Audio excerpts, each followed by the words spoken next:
Good.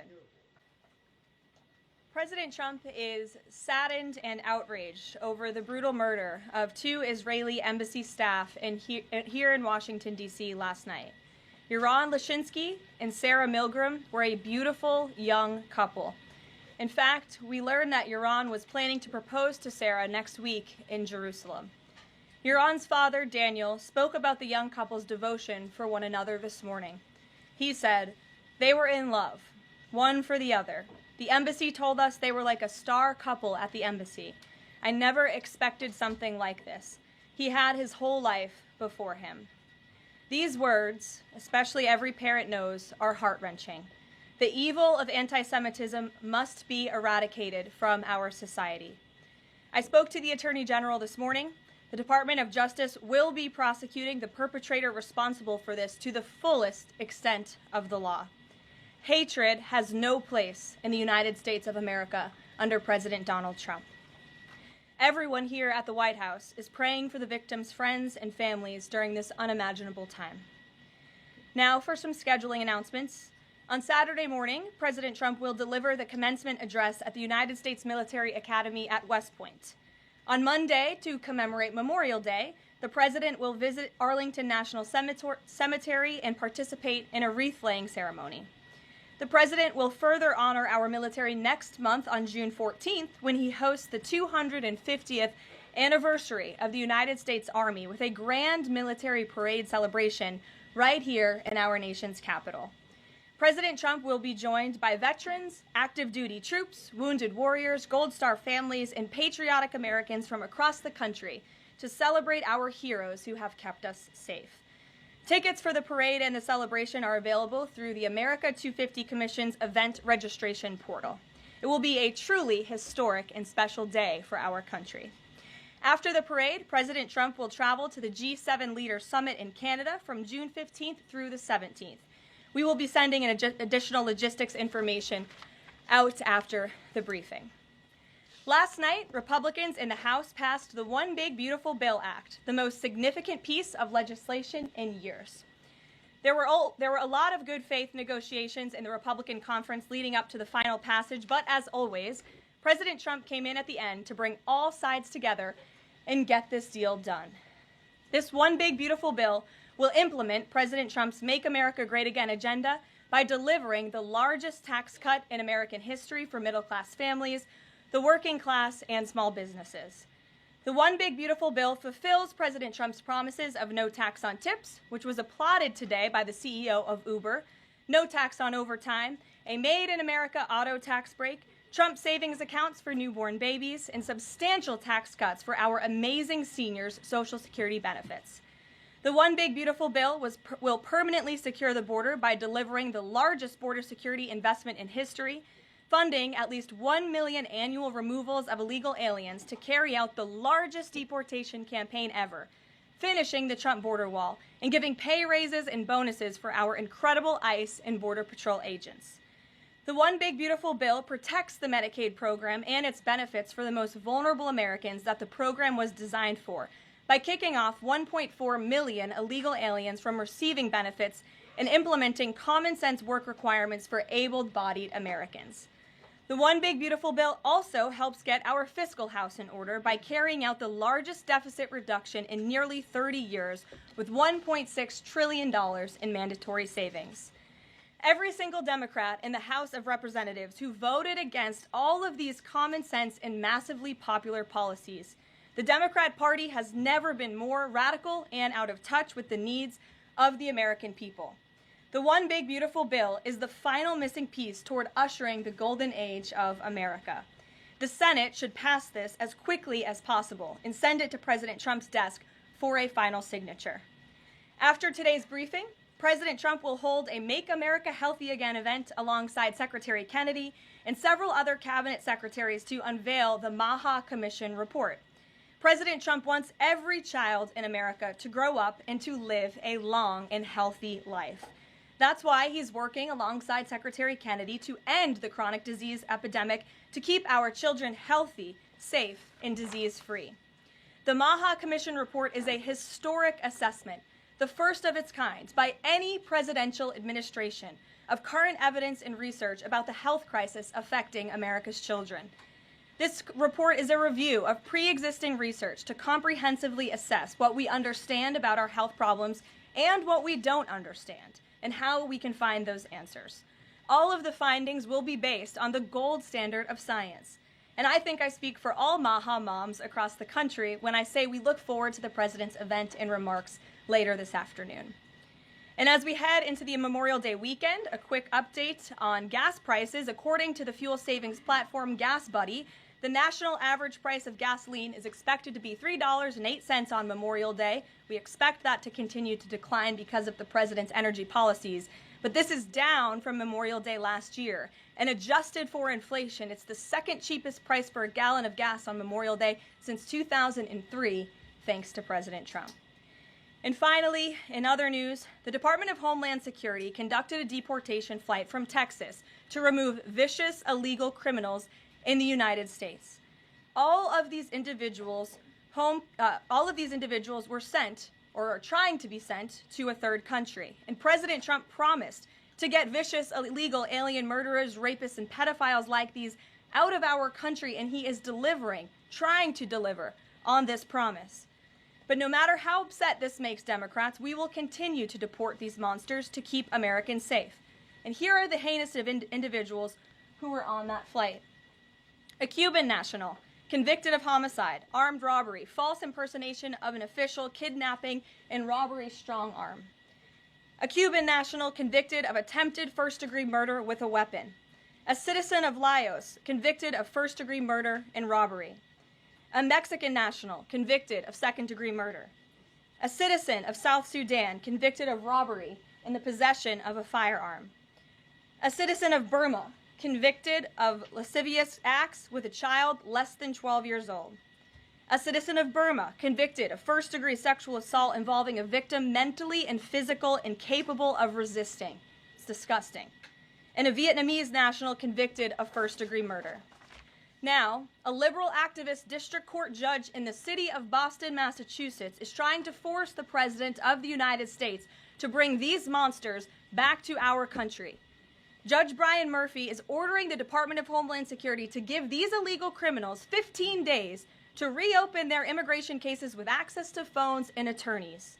Every single one of these individuals, I will add, had final orders of removal from our country. And now Judge Murphy is forcing federal officials to remain in Djibouti for over 2 weeks, threatening our U.S. diplomatic relationships with countries around the world, and putting these agents' lives in danger by having to be with these illegal murderers, criminals, and rapists. This is completely absurd. Judge Brian Murphy is not the Secretary of State. He is not the Secretary of Defense or the Commander-in-Chief. He is a district court judge in Massachusetts. He cannot control the foreign policy or the national security of the United States of America, and to suggest otherwise is being completely absurd. According to new reporting about this judge, he's a registered Democrat in Massachusetts who during his Senate confirmation hearings failed to disclose his ties to a radical left-wing organization that claimed the word illegal to describe illegal aliens was inherently prejudicial. This massive judicial overreach by Judge Murphy is part of the same opposition our administration has faced since day one. Radical left-wing judges are egregiously trying to stop President Trump from using his core constitutional powers as head of the executive branch and commander-in-chief. These judicial activists want to unilaterally stop President Trump from deporting foreign terrorists and keeping the American people safe.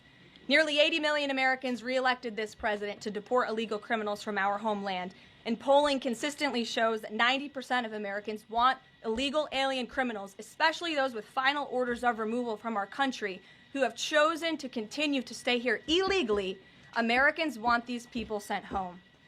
We hope the Supreme Court will continue to rein this in as soon as possible to restore proper constitutional order in our country. We'll take some questions. And here in our new media seat today, we have Jillian Michaels. She's a renowned personal health expert. I know all of you know her. I certainly do, watching fitness videos growing up. And a media powerhouse who continues to expand her reach with her podcast, Keeping It Real. Jillian, I know you're here today for the Make America Healthy Again event. We're proud to welcome you to the White House. Thanks for being in the briefing. Why don't you go ahead? Thank you for having me.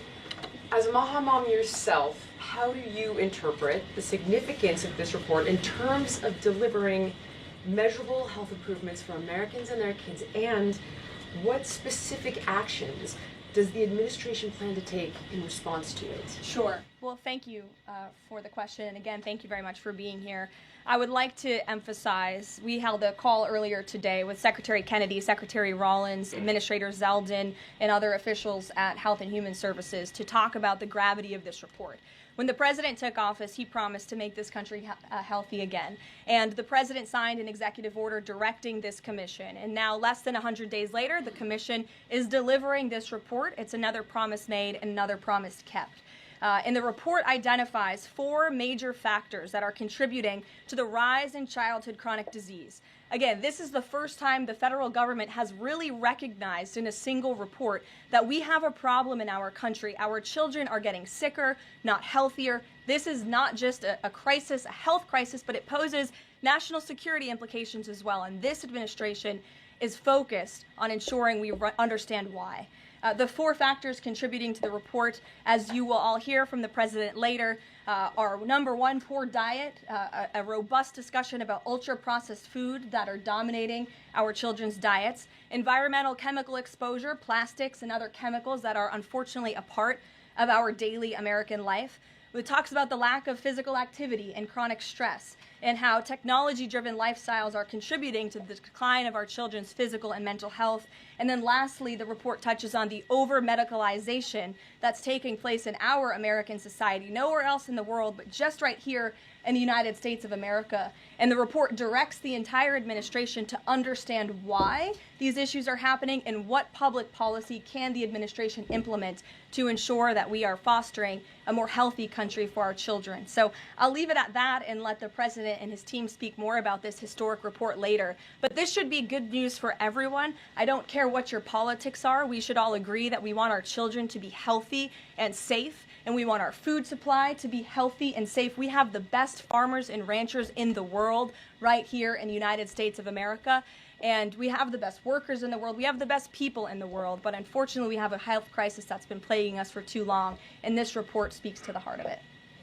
You're welcome. Thanks for being here. Garrett, go ahead. Caroline, you guys are very proud of your record on transparency. I have 2 transparency-related questions for you. Sure. On the president's dinner tonight, will the White House commit to making a list of the attendees public so people can see who's paying for that kind of access to the president? Well, as you know, Garrett, this question has been raised with the president. I have also addressed the dinner tonight. The president is attending it in his personal time. It is not a White House dinner. It's not taking place here at the White House. But certainly I can raise that question and try to get you an answer for it. Okay. And on the Qatari aircraft, the Air Force has said they're going to classify all the information about the work that has to get done to bring it up to snuff to be Air Force One.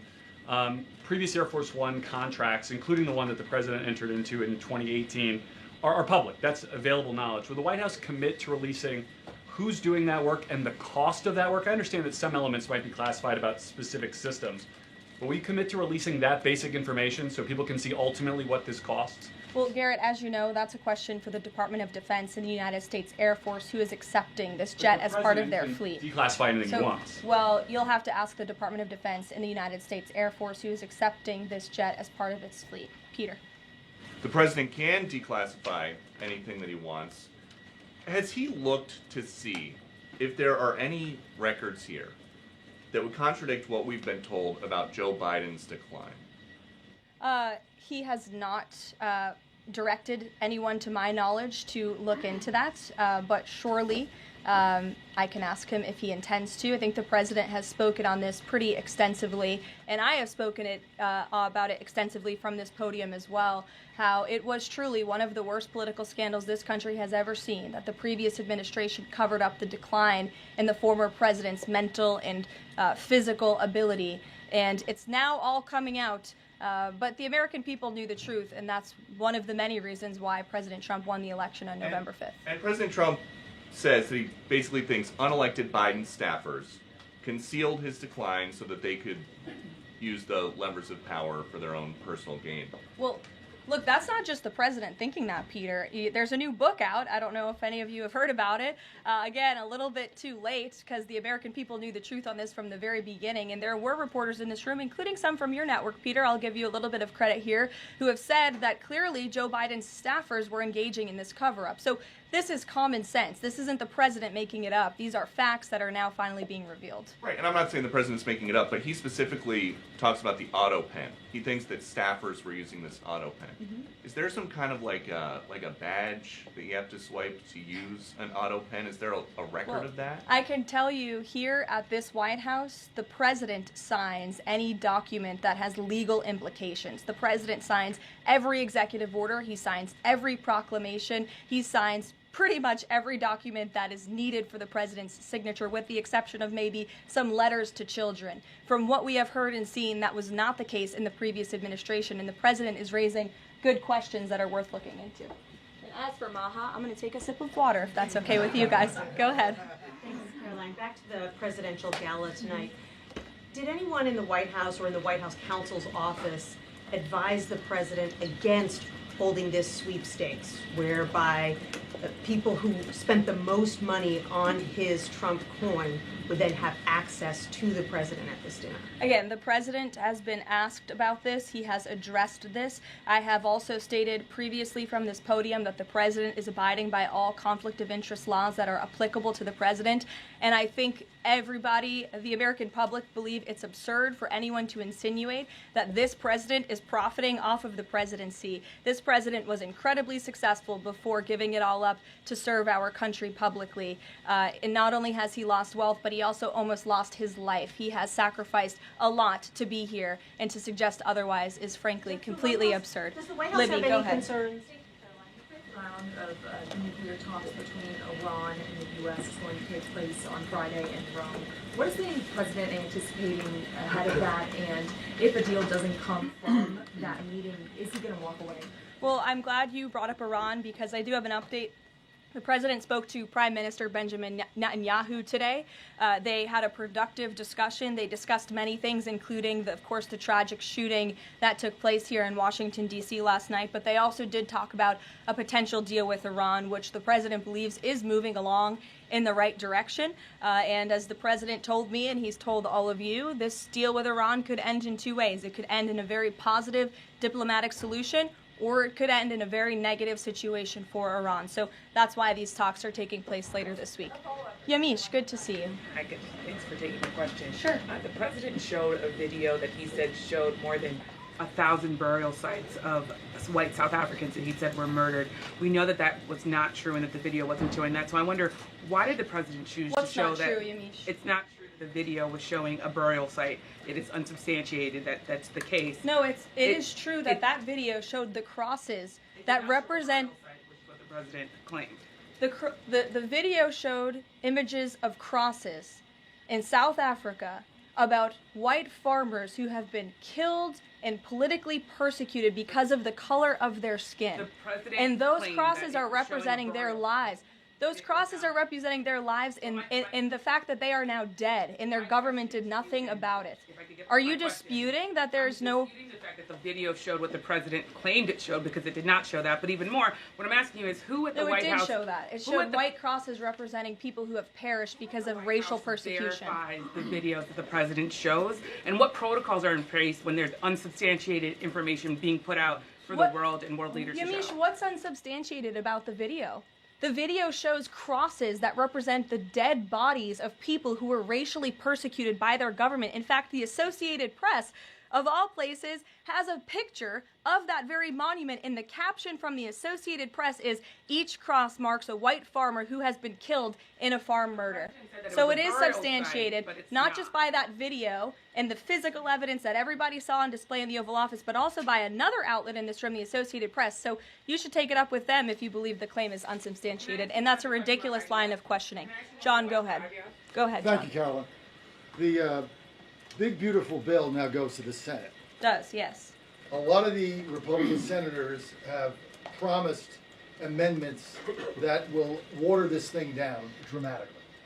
What is the president's level of tolerance for their amendments to water it down, and what will be the action taken for some of the amendments that the president does not want? Sure. Well, the One Big Beautiful Bill is named the One Big Beautiful Bill for a reason, because it is a one big beautiful bill that encompasses just about everything this president could want for the American public. It delivers on so many of his core campaign promises. So surely we want to see those campaign promises signed into law. And as the president put in his Truth Social post this morning, and as he said to me, we can celebrate this past the House for a couple of hours, but now it's time for the Senate to get to work.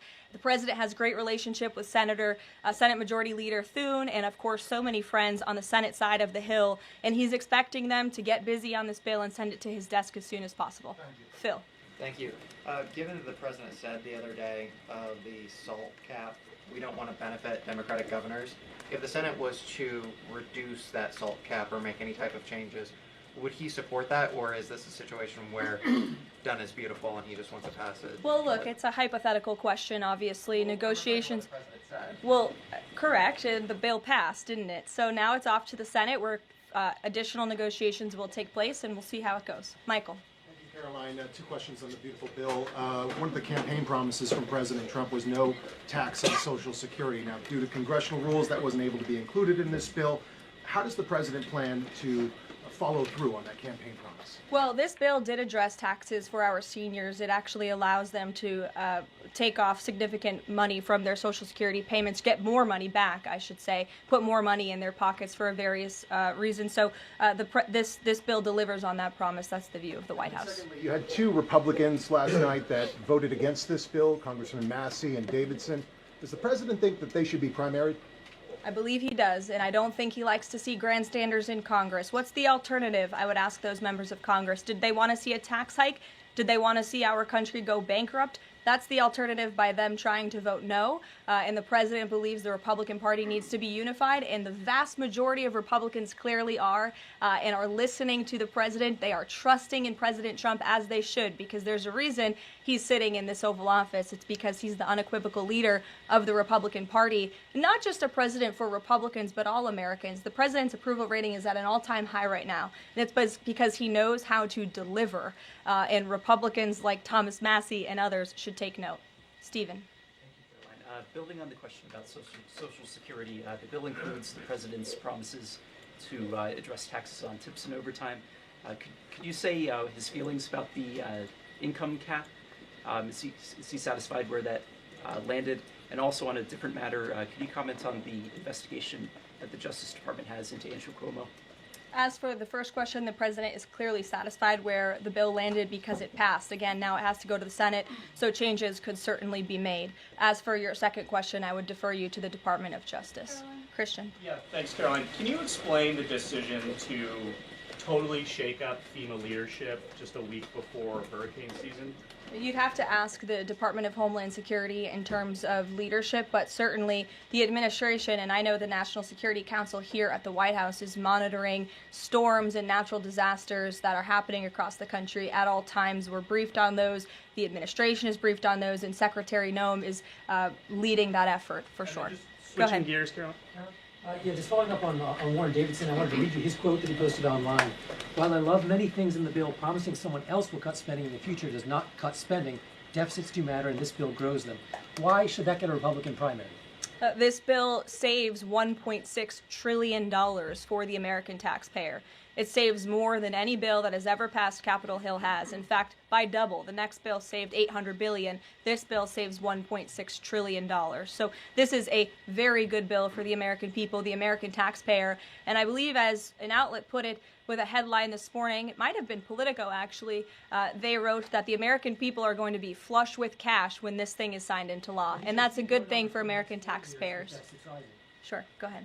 Caroline, what is the president doing to win Senate passage by July 4th? And does that include work to eliminate carried interest and make business tax cuts permanent? Where is he on those issues? Well, look, this bill literally just passed the House of Representatives, so now our team is suiting up for discussions with the Senate side of Capitol Hill. The president, again, said this morning he hopes to see this bill at his desk as soon as possible, and he'll be engaged in the process to get it through the Senate, just like he was to get it through the House of Representatives. What kind of assurances did he give the Freedom Caucus members to to kind of ensure that this would get through last night was changes to Fannie Mae and Freddie Mac, part of that equation, changes administratively to Medicaid as well? Well, I was in that meeting yesterday with the president and House Freedom Caucus, and he told them how he wants to be a cheerleader for them, a cheerleader for the Republican Party, and for the country. And Republicans faced a pivotal moment yesterday. They could have voted to bankrupt the country and increase taxes by $4 trillion, or they could vote for this one big, beautiful bill which cuts taxes and saves American taxpayers money.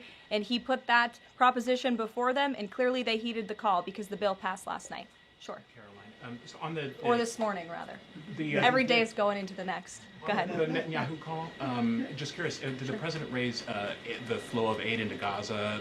Is he happy with where that situation is right now? Not to my knowledge, but I can certainly go back and check. And did you have any reaction to the Supreme Court's ruling about the religious charter school today, as well as Justice Coney Barrett's decision to recuse herself? We'll get you an answer on that case specifically. Sure. You mentioned the president has a good relationship with Leader Thune. Has he talked to him specifically about the plan to get this through the Senate? Does he plan, or is he going to reach out to Republicans who have voiced concerns? Not to my knowledge has he spoken to Leader Thune this morning. He very well could have. I just wasn't briefed on that call. We can go back and check for you. The president did speak to Prime Minister Netanyahu this morning. He also had a call with President Sheinbaum this morning. He was receiving his intelligence briefing. He's been very busy all morning. But again, he certainly intends to remain active and engaged in these negotiations with the United States Senate to get this bill done. And just following up on the dinner tonight, you mentioned this is not a White House dinner, but the president is always the president, and the Trump family is making money off of this. So can you just explain, how is this not the president using the office to enrich himself? All of the president's assets are in a blind trust, which is managed by his children, and I would argue one of the many reasons that the American people reelected this president back to this office is because he was a very successful businessman before giving it up to publicly serve our country. Reagan. Thanks, Caroline. Last week, the president told Brett Baer that he trusts his people, but thinks that the official narrative on his assassination attempts are, quote, a little bit odd. FBI Deputy Director Dan Bongino said days later that there's no conspiracy to find, and as he put it, quote, the there that you're looking for is not there. My question is the president personally satisfied with the investigations into the attempts on his life? And does he agree with Deputy FBI Director, or does he think there's more to it? Well, in the lead up to your question, you answered your own question with the president's own words, and I'll leave it at that. Caroline? Sure, go ahead, Haley. Thank you, Caroline. Haley, go ahead. Oh, thanks. I wanted to follow up on his call with Prime Minister Netanyahu in his effort to reach a deal with Iran. Does he feel like he has the Prime Minister's support in this effort at this point, or did the Prime Minister raise concerns to him in this conversation? I won't get further into the private discussion between the president and the prime minister, but surely they have a good relationship, one that's built on transparency and trust.